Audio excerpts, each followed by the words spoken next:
After someone dies, a few things can happen. If they died at home, we might invite family and friends over to view the body. We might call a local funeral home and schedule a wake, followed by a funeral, followed by a graveside service. We might carry their body up a mountain and leave it to rot naturally. We might pack it into a small boat filled with rocks and sink it out to sea. This is a show about traditions, how they start, where they end up, why they can be so different across the world. Today, we're going to talk about burials. Prehistoric fossils show that human beings have been burying, or at least hiding, their dead for a long time. Bipedal ancestors with brains much smaller than ours interred corpses in close, confined spaces that few could reach. Clearly, they cared enough to set their bodies aside, away from scavenging animals and bad weather. Even so-called cavemen, otherwise known as Neanderthals, might have posed their dead bodies, hand across the heart, legs together, and they might have buried them with flowers.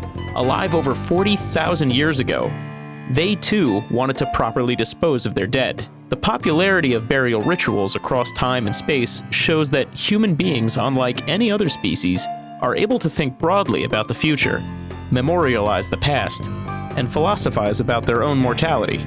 Yet while the desire to see our departed off to the afterlife has bound us together as a species, mourning rituals vary extensively across ethnic groups, countries, religions, and regions, and they evolve from one generation to the next. What we choose to do with dead bodies depends on a number of factors, some practical and some not. What happens after we die? Do we go to some kind of heaven, or do our spirits reincarnate? And how might that affect what we do with our corpses? What kinds of resources are available to us? Can we hold a large funeral in the middle of a global pandemic? Do we have access to a crematorium? In some sense, burial rituals, determined in large part by our religious and spiritual beliefs about the soul and the afterlife, also depend on the experiential world around us. Death is not pretty. People rot, they bleed, they bloat, they start to smell, and they take up a lot of space in the ground. The goal is to get rid of their bodies with what we have in an elegant way, while being able to celebrate their lives according to our own beliefs and customs. In ancient Egypt, burial rituals mattered a great deal. Egyptians began intentionally mummifying their dead in 2600 BC, and this process stretched well into the Roman period. A normal mummification took around 70 days, a complicated process that involved separating organs, which tended to decay quickly, from the rest of the body. The human brain, for example, was pulled out of the nose in pieces with a sharp, hooked instrument, while the heart was left inside of the chest cavity because it was said to be the source of a person's intelligence and essence. The body was then salted, stuffed with linen, and wrapped in resin-soaked bandages. Sometimes fake eyes were added to make the body appear more lifelike. Ancient Egyptians believed that the body followed its spirit host from one dimension to the next. Elite and ruling classes received the most elaborate burials, laid permanently to rest in tombs filled with furniture, jewels, and clothing. Sometimes pets and slaves joined them in the grave. Today, the Egyptians, a predominantly Muslim people, still inter their dead, but they do so quickly and simply, in accordance with Islamic burial traditions. The deceased are bathed and wrapped in white cotton or linen cloth within 24 hours. Because Muslims believe in the physical reincarnation of the body on Judgment Day, there are no viewings, visitations, or wakes allowed to limit bodily decay, and autopsies are disallowed except for in extreme circumstances. At the funeral, typically a large community affair, the imam, or designated Muslim faith leader, says a prayer over the body, and everyone, including the deceased, faces Mecca. The body is then carried silently to its grave. While some communities permit women and children to accompany this solemn procession, only men tend to participate. Traditional Jewish burials are similar. Jews, too, bury their loved ones within 24 hours of death, though exceptions can and have been made to accommodate traveling relatives. And bodily desecration of any kind, ranging from organ donation to cremation, is explicitly forbidden.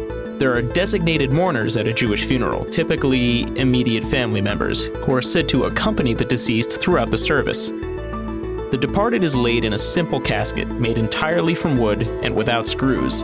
Together, the coffin and the unembalmed body decay naturally. Cremation, it is believed, might actually hurt the soul after death, as parts of it can remain in a corpse until it is fully decomposed. After the burial, Jews sit Shiva, a period of structured mourning that lasts 7 days. Men and women join the designated mourners in their homes. Sandwich platters, baked pasta, and sliced fruit are common offerings at Shivas. Christians are in less of a hurry to bury their dead. A week is most common, accompanied by a viewing of the body, or a wake. The body must be presentable for open casket viewing, and so embalming is allowed. Embalming is a process that takes skill and patience, and it definitely isn't for the faint of heart. Embalmers set features. They close eyes, pose mouths, and pump a mixture of formaldehyde, other chemicals, and water into dead arteries to prevent the body from decaying. Too much fluid too fast, however, can pop the eyes. Next, embalmers clean the organs to prevent bacteria from building up there. If not, excess fluids can leak from the nose and mouth during the service. Talk about spooky. Of course, even within religions, burial traditions can differ across geographic regions. Some cultures might prepare the home if a family member has died there. In Poland, for instance, Catholic mourners cover every mirror in the home, stop all the clocks, and nail a cloth to the door to signify who, a young man, an older married man, a young girl, has died.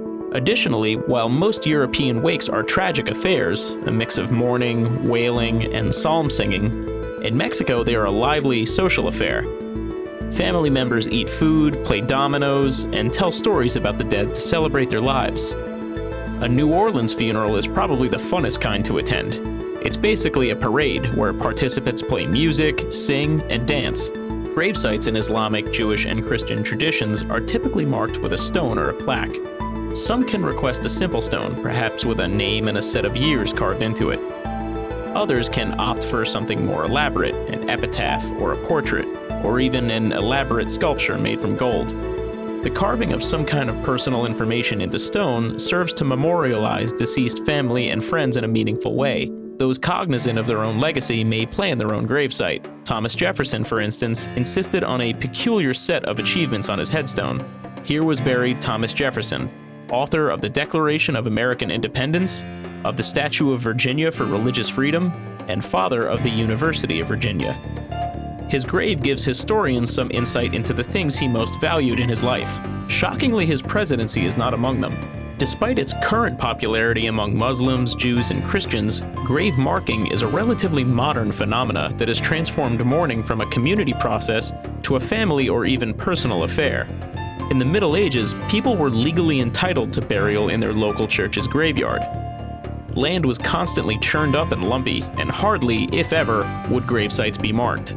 People came to associate the churchyard with a rotting smell, but it was tolerable, so they dealt with it for as long as they could.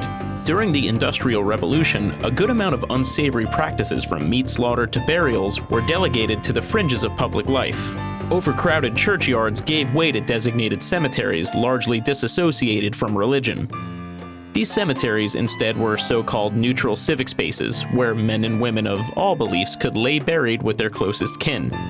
Family plots were purchased and clearly marked so that their memory, their names, and their achievements, should they wish to memorialize them on a tombstone, may persist after death.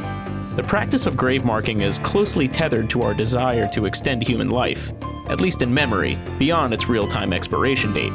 While burials are the most popular form of bodily disposal, some cultures believe in cremation, or the burning of dead bodies.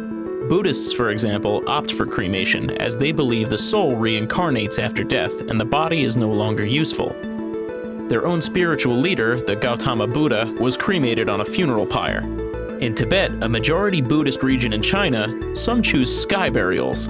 That is, bodies of the deceased are left on a mountaintop to birds of prey and the elements, where they are allowed to decompose naturally.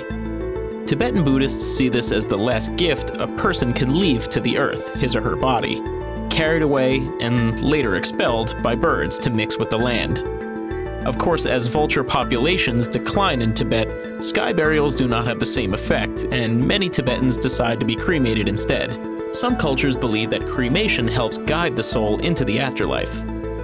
While popular culture has often dramatized Viking funerals, a flaming arrow, a weeping girl, a bearded hero dead at sea, Norse folk carefully laid their deceased on funeral pyres, not floating boats, and lit them ablaze. The smoke, they believed, carried their dead to Valhalla. Over time, communication with Christians changed how Vikings disposed of their dead. They began to craft boat-like coffins, which they filled with stones to sink the body and its vessel in deep water. It was in all respects a burial at sea.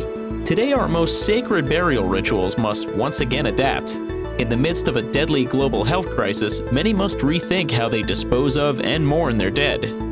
With large gatherings banned, families convene over web conference. Priests bless bodies from 6 feet away. Christians cremate kin they'd prefer to bury. As funeral homes become inundated, the deceased cannot even be properly disposed of. In the face of such mounting difficulties, human beings, as they always have, must adapt to preserve the traditions that make them so unique.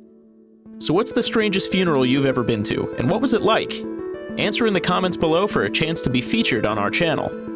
Give this video a quick thumbs up and hit that subscribe button for more content. We put out videos on global traditions and their origins every week. See you next time.